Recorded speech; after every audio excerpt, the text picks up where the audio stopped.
Assalamualaikum warahmatullahi wabarakatuh.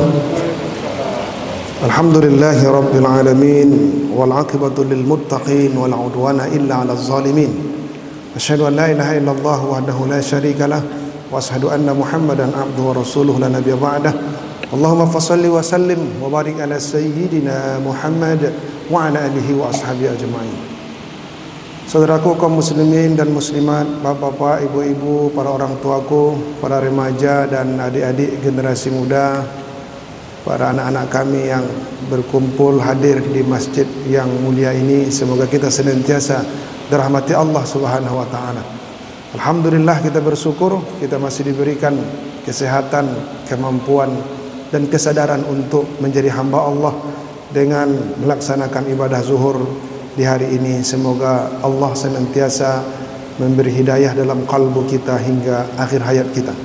Salawat dan salam buat baginda Rasulullah Nabi Muhammad sallallahu alaihi wasallam sebagai uswatun hasanah, contoh teladan dalam kehidupan kita. Bapak Ibu yang dimuliakan Allah, dikatakan bahwa al-adabu fauqal ilmi. Adab itu lebih tinggi daripada ilmu. Maknanya adalah semakin orang berilmu, maka dia semakin beradab. Bukan sebaliknya, semakin dia berilmu semakin biadab. Seharusnya semakin orang berilmu semakin pintar. Dengan pintarnya dia semakin baik akhlaknya, bukan justru semakin bejat perilakunya. Itulah kondisi ideal. Oleh karena itulah Allah Subhanahu wa taala dalam Quran mengatakan, hal yastawil ladina ya'lamuna wal ladina la ya'lamun. Apakah sama orang yang berilmu dengan tak berilmu? Pastinya tidak sama.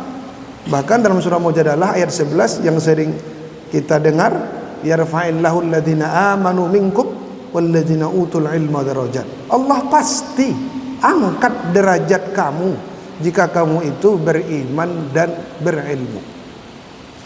Namun kondisi ideal itu tidak selamanya sama dengan realita yang ada dalam kehidupan sehari-hari kita. Justru para pelaku-pelaku tindakan kriminal atau perbuatan-perbuatan yang tercela justru dilakukan juga oleh orang-orang yang sekolah, orang-orang yang terpelajar. Memang saat ini Bapak Ibu, di Indonesia ini lebih dari 4 juta anak-anak yang putus sekolah, baik SD, SMP, SMA.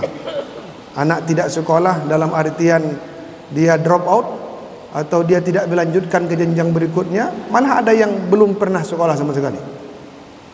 Tetapi bukan mereka ini yang sumber yang perbuatan-perbuatan yang tercela itu, tetapi juga seperti ada tawuran, ada narkoba, ada pergaulan bebas, ada LGBT juga terjadi di kalangan anak-anak kita, remaja-remaja kita yang masih mengenyam pendidikan. Mereka terdaftar sebagai seorang pelajar. Lalu apa yang salah ini? Ini kan mengkhawatirkan. Kalau sekarang kita dengar para calon-calon pemimpin kita ini juga sering mengutarakan ini, sering memperdebatkan ini. Kenapa masih banyak yang tawuran? Kenapa masih banyak yang pergaulan bebas?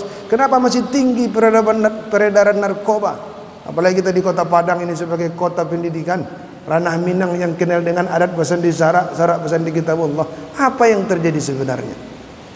Bapak Ibu yang dimuliakan Allah, sebenarnya satu sisi kita patut bersyukur kita hidup di alam Minangkabau, kita hidup di Indonesia, di mana negara ini juga memiliki dasar negara yang sesungguhnya memberikan fasilitas dan menyiapkan kita untuk menjadi manusia-manusia yang beriman dan bertakwa kepada Allah, menyelenggarakan pendidikan bukan pendidikan sekuler, tetapi sesungguhnya pendidikan yang mampu, yang mencita-citakan masyarakat yang beradab itu.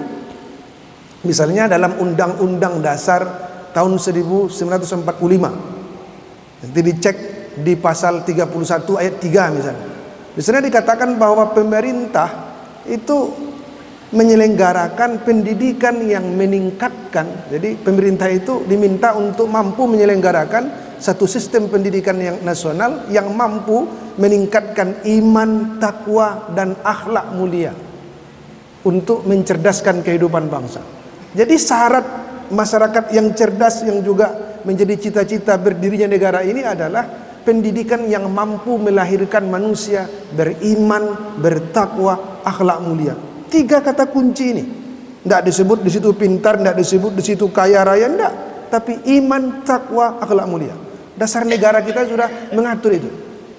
Nanti diatur oleh undang-undang yang lebih kelanjutannya seperti Undang-Undang Nomor 20 Tahun 2003 tentang Sistem Pendidikan Nasional. Di situ juga dikatakan bahwa pendidikan nasional itu bertujuan untuk meningkatkan iman, takwa, akhlak mulia. Baru cakap, kreatif, dan seterusnya itu. Jadi indikator utama adalah iman, takwa, akhlak mulia. Kita sebagai orang Islam tentu memahami kata iman, takwa, akhlak mulia itu dalam perspektif Islam. Kan begitu? Artinya kita harus menyelenggarakan pendidikan di negara ini, mendidik anak-anak kita itu basisnya adalah iman, takwa, akhlak mulia.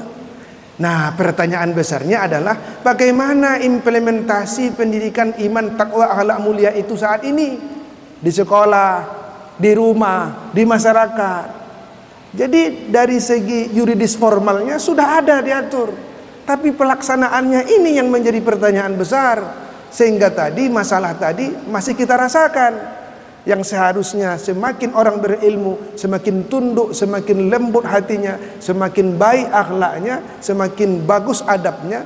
Tetapi faktanya kita melihat justru berbagai perbuatan-perbuatan yang melanggar hukum itu justru juga dilakukan oleh orang-orang yang berpendidikan itu. Maka ada sesuatu yang perlu kita renungkan kembali, kita harus evaluasi, kita harus perhatikan, sudahkah benar cara mendidik kita terhadap anak-anak kita itu. Saudara yang dimuliakan Allah, kalau kita melihat dalam perspektif Islam, pendidikan iman, takwa, akhlak mulia, tentu kita lihat rujukannya dari Al-Quran, dari Sunnah, dan pendapat para ulama-ulama kita. Misalnya apa yang dimaksud dengan iman?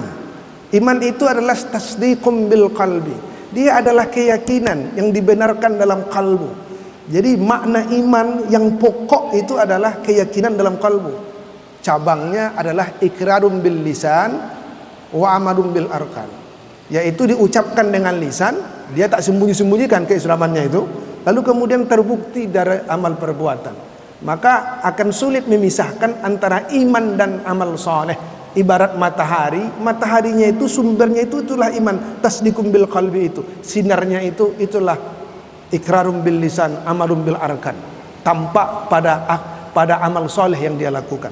Orang beriman itu kuat kalbunya, membenarkan Allah Tuhannya, lalu perilakunya juga akan baik sebagaimana yang Allah perintahkan kepadanya. Lalu orang-orang beriman itu akan lebih sempurna, dia diperintahkan untuk menjadi orang bertakwa. Takwa itu maknanya apa? Memelihara, mawas diri, hati-hati, jangan sampai melakukan sesuatu yang dimurkai Allah. Jadi orang bertakwa tidak mungkin tawuran. Anak yang bertakwa tak mungkin narkoba. Anak yang bertakwa tidak mungkin bergaul bebas. Anak bertakwa itu selalu berhati-hati. Maka dijelaskan dalam Quran Ali Imran ayat 103 itu misalnya, ya ayyuhalladzina amanuttaqullaha haqqa tuqatih wa la tamutunna illa wa antum muslimun. Hai orang beriman, bertakwalah kamu dengan haqqa tuqatih, benar-benar bertakwa. Kata Ibnu Mas'ud, apa yang dimaksud dengan haqqa tuqatih itu? Itulah mereka yang taat kepada Allah dan tidak bermaksiat. Ayu ta'a fala yu'sa, mereka taat dan tak bermaksiat. Wa yuskara fala yukfar, mereka selalu bersyukur, tak pernah mengingkari nikmat Allah. Kemudian wa yuskar fala yunsa, mereka selalu berzikir ingat Allah dan tak pernah melupakan Allah. Maka dalam tafsir Ibnu Katsir dikatakan ini sebenarnya sangat sulit dilakukan. Tak pernah lupa, selalu ingat Allah, tak pernah mengkufuri nikmat Allah, tak pernah bermaksiat. Maka dalam As-Surah At-Taghabun kata Ibnu Katsir sebenarnya ada pembatasan, fattaqullaha mastata'tum. Ketakwaan yang demikian itu sesuai dengan batas kemampuan maksimal kita. Jadi luar biasa. Kalau kita sudah sampai kepada posisi takwa itu, tidak mungkin terjadi kemaksiatan.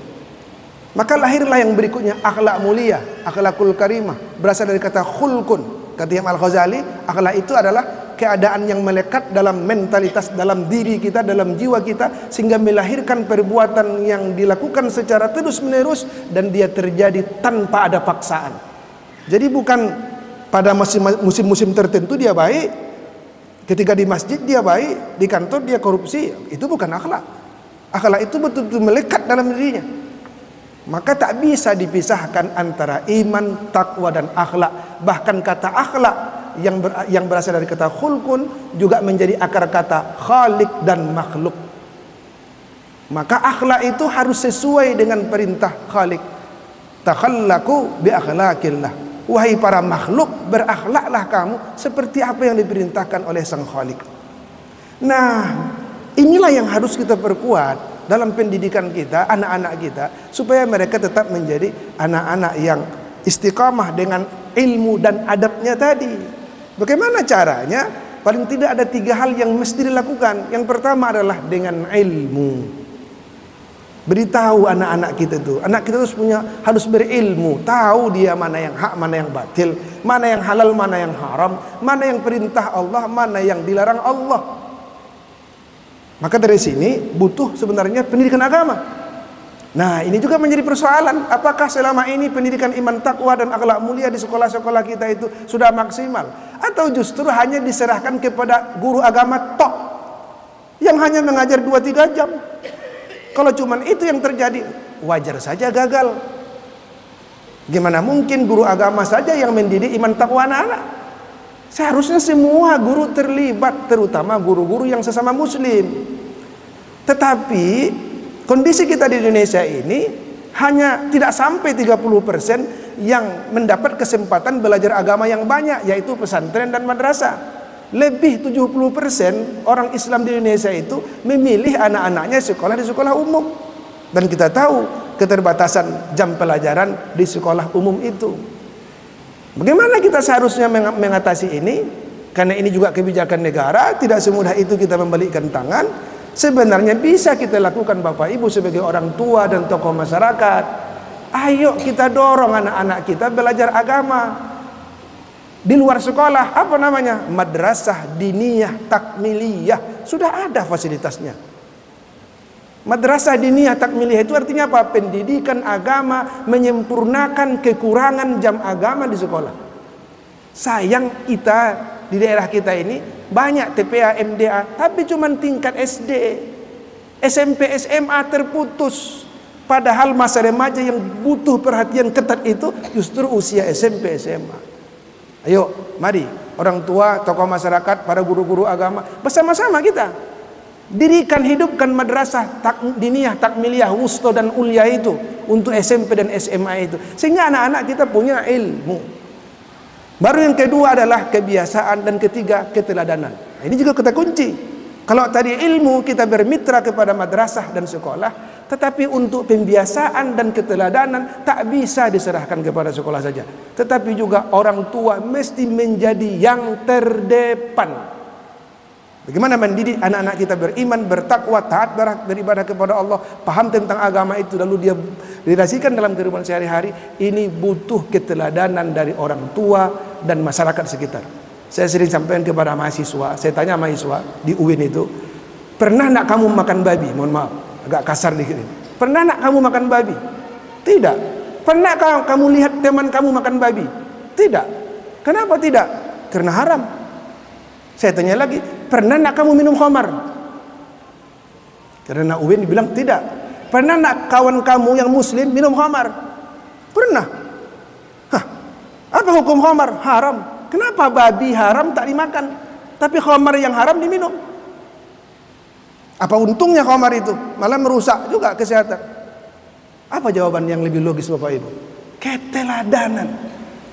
Anak orang Islam tahu sejak lahir dia tak pernah melihat ayahnya, orang tuanya, nenek mamanya, kawan-kawannya makan babi, maka dia tidak mau makan babi. Tapi ketika khamar, walaupun dia diharamkan, dia masih melihat ada orang-orang di sekitarnya minum khamar, dan itu orang Islam sendiri. Akhirnya dicoba-coba, akhirnya terjadi. Begitu kuatnya pengaruh keteladanan, pembiasaan dan pengkondisian lingkungan. Maka inilah yang mesti kita bersama-sama kita, dan butuh juga kita pemimpin-pemimpin yang mampu mengkondisikan lingkungan ini dan mengambil kebijakan-kebijakan. Semua kita mampu terlibat aktif mendidik anak-anak kita beriman, bertakwa kepada Allah Subhanahu wa taala. Hanya kepada Allah kita berharap, semoga Allah pula berikan anugerah kepada kita anak-anak yang soleh selain ikhtiar maksimal yang kita lakukan. Banyak maaf, billahi taufik wal hidayah. Wassalamualaikum warahmatullahi wabarakatuh.